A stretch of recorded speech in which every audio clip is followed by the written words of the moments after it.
And hi friends, we are going to discuss one more topic coming under quantitative aptitude. And coming for this topic I can simply put it like it's a formula topic. It's a formula based topic, and we're just going to solve all the questions coming under this topic only with the use of formula.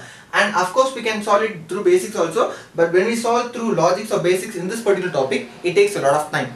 Got it? And coming for this topic, I can give a small hint of this topic. This topic is very important for bank. It's not for bank, it's for the manipulations, for working in the bank. This topic deals with the interest. So we're just going to see the topic simple interest and compound interest. And before entering to this topic, I'm just curious that how many know the difference of simple interest and compound interest? What's a basic difference of SA and CA? SA is one segment and C is one more segment. And as I told before, I can simply solve all the questions coming in this topic just with the formulas. There's no need to go for any particular logic and all. We can solve it just blankly using a formula. That's a very important plus for this topic, and minus also. So it is like what's the basic difference of the SA and CA? How they calculate SA and how they calculate CA? I don't need the formula. I'm just simply asking that what's the basic thing? What they will actually happen in the SA and CA? Any clue? Any idea? Okay, out of SA and CA, which give me a lot of money, which give me a lot of interest? Absolutely it is CA. CA gives a lot of return in terms of money than SA. One thing. And we all have a bank account, right? We all have bank account, and we all might have some education loans or some other loans. And what about those loan calculations? All the loan calculations will be done by SA or CA format. Education loans or car loan or home loan, all the loans account being calculated the amount, right? Whether they calculate in terms of SA or CA. It is CA, of course, got it. And what about our saving account, or like our salary account or current account? The current account, saving account, formulates in which manner? SA and CA, SA or CA? It is SA, good. So coming for this topic, it's very particular topic and very important. When you work in bank, when you work in bank, you just have to know what all the things happen behind the calculations. So we're just going for a simple example. And again, as we saw in the profit and loss topic, we actually use some terms there. Like we use a term called as CP, SP, and profit loss, discount, and mark price, everything like. And this topic also, we will use some of the important terms. And those terms are like, the first one is principal. We actually say it as letter B. So principal, what do we mean by principal? Principal means what? Equal to question mark. This is simply the money which I lend or which I borrow. Got it? The sum of the amount. The sum of money which is being borrowed or lended. It is called as a principal. And what's meant by N? N is a number of years. And what's meant by R? R is a percentage, or is the rate of interest percentage. And what's meant by A? A is a very important term used in this topic. What's meant by A? A is called as amount. And what's meant by that amount? Amount stands for, and A equal to amount. Amount means what? Amount means the total repayable amount. For example, like I have invested ₹1,000 in a particular in a particular stream of, say, some fund. Got it? And I have got a amount which will be the calculation of both principal and interest. Got it? I have lended a principal of ₹1,000 to my friend, and he is giving back the same amount with the interest, right? And that is called as the exact amount. So amount in both cases simply will state that the principal, the real payable amount, principal, it means the principal which actually I lended or borrowed, plus the interest. The combination of both SA and principal in this SA topic is called as the amount here. And here also I use the same terms like principal. I will use here also principal, and number of years is N, and R is rate of interest. And here also amount A equal to principal plus what interest? Here amount A equal to principal plus CA, compound interest. I can simply take it as CA. The total repayable amount with the interest is called as amount, and without interest is called as principal. Simple. Got it? Again, coming for the basics now, I'm just going for a very small example here. Let us take that I've actually bought ₹100 from a friend. I've actually borrowed ₹100 from a friend, and he is giving me at a percentage of, say, 10% per annum. It's for 1 year. Got it? And for example, take 1 year.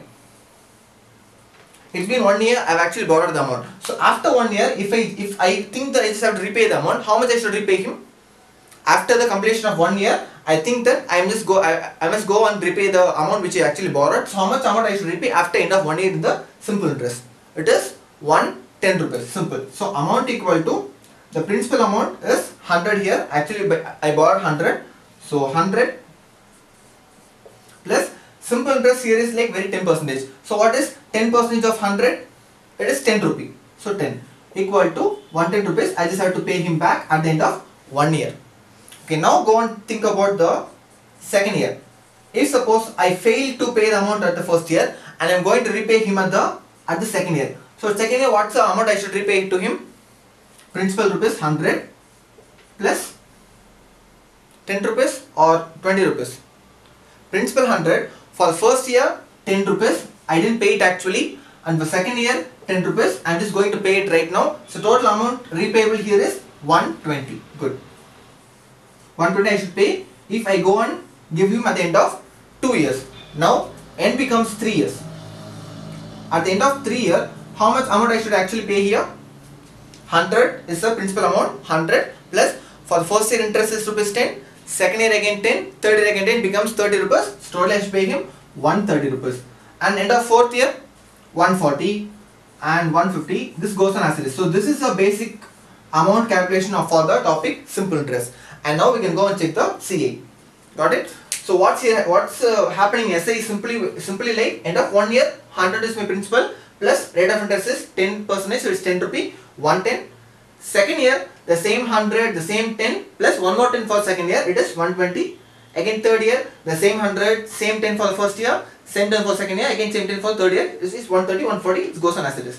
Got simply 10 will be like keep on adding it. The interest will be keep on adding it at the simple interest. But what is happening in compound interest? Something different should happen, right? Because CA should give me a lot of amount than SA. So what's happening in CA is that I'm just going for same example. So here also I'm getting a principal of rupees 100 from my friend. Here also same thing. And R equal to 10%. Here also same thing. N equal to 1 year. Here also same thing. At the end of 1 year, how much amount I should repay to my friend?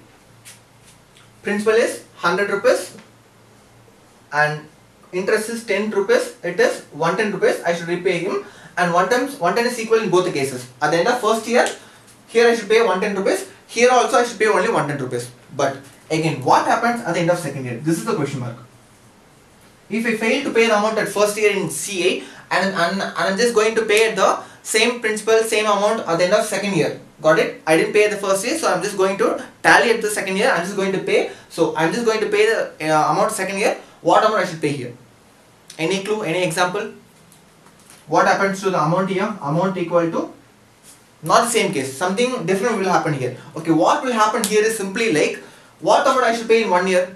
In 1 year I should pay 110 rupees, right? But I actually didn't pay it. I actually failed to pay it. So what people will do is, they will again calculate 10% on this 110 rupees and they will take it that as my interest amount.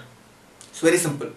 Got it? So again, what happens here is like, if I fail to pay the amount in CA, so principal will become that failable amount. So here principal will become 110 rupees, which I just have to pay in my first year. Able to follow my point? In the first year I just have to pay 110 rupees and I actually failed to pay it. Got it? So amount which I failed to pay it becomes my principal for the next year. End of second year. Again principal is 110 rupees here and again amount becomes 110. The principal which I actually failed to pay again plus 10% of this principal amount is rupees 11. So this becomes 121 rupees, whereas SA it is simply 120 rupees. Can you find the difference now? Good.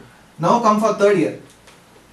If suppose I fail to pay this amount also, what happens at the end of third year? If after third year I am just going to repay the amount, what happens to that amount? So what happens to principal now?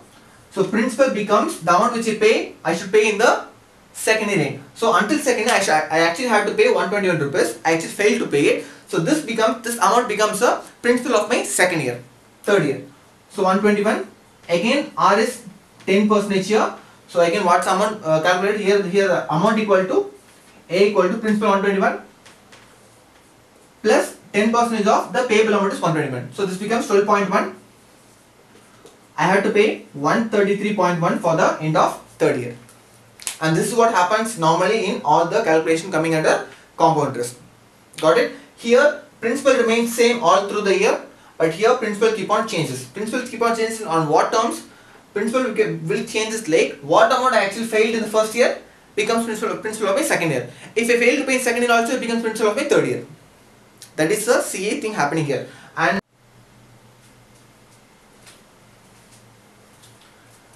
we have seen the logic behind SA and CA, difference of SA and CA, and now we can go for a formula we use actually in these two topics. And again, as we saw in the previous sessions, it's like amount equal to principal plus simple interest, and here also A equal to P plus CA, compound interest. And how can I find this SA here? It's a very old formula. We actually studied in our schooling. What's the formula? It's PNR by 100. So principal into number of years into R by 100. Got it? And it should not go for 1 more 100 for the given R, because this R percentage is actually 100 is written here itself. Got it? And this is the second formula I use in this essay. And this is the only two formula I use in essay. Got it? I won't use any other formula beyond this for essay. Simple interest. Coming for compound interest, in CA the very important change is like normally there is no formula for specific CA. Got it? Here the formula comes like principal into 1 plus rate of interest by 100 whole power number of years. This is equal to what? Many think that that is equal to CA, but actually that formula is equal to the payable amount A. Got it? So if we substitute in this formula, you will get only the total repayable amount. And if you want to see exactly what I can do, if question is like they have given the principal and R and value N is given the question, and I just have to find the compound interest CA alone. If I have to find CA alone, how can I find them in compound interest? It's very simple. Find the A price, find the amount, total amount, and simply substitute here. Principal is given the question, so CA equal to A minus P. That's a formula. Simple.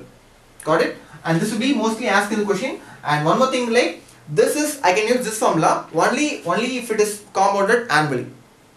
If it is given that the principal amount which I lent or principal amount which I invested or borrowed is compounded early, means only this formula. This is for early compounded value. And what if the compounded things happens half the year?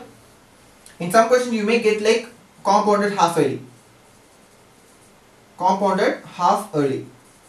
And what will be half early? It's half of the year, right? If it is compounded half early, simply the formula goes like the same formula, don't worry, same formula, amount equal to principal 1 plus, instead of R, I should go for R by 2. Because this is only for half the year. And R is for per annum, half it is R by 2. By 100, whole power, N becomes 2N, that's it. Got it? And this is for compounded half yearly. And again my question is like, if we compound it for quarterly, what happens?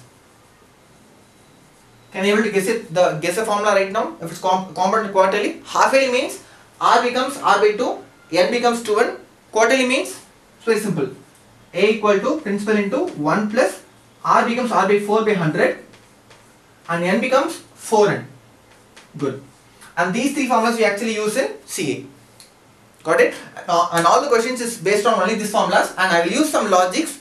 That's very simple logic like addition or subtraction. Got it? So one formula is here in SA, and this is again only one formula in CA, but this one formula has three different phases. Either it is half yearly or quarterly or yearly one. That's it. And this very simple topic, it's very easy one, and I can solve all the questions coming in this topic only with the use of formulas.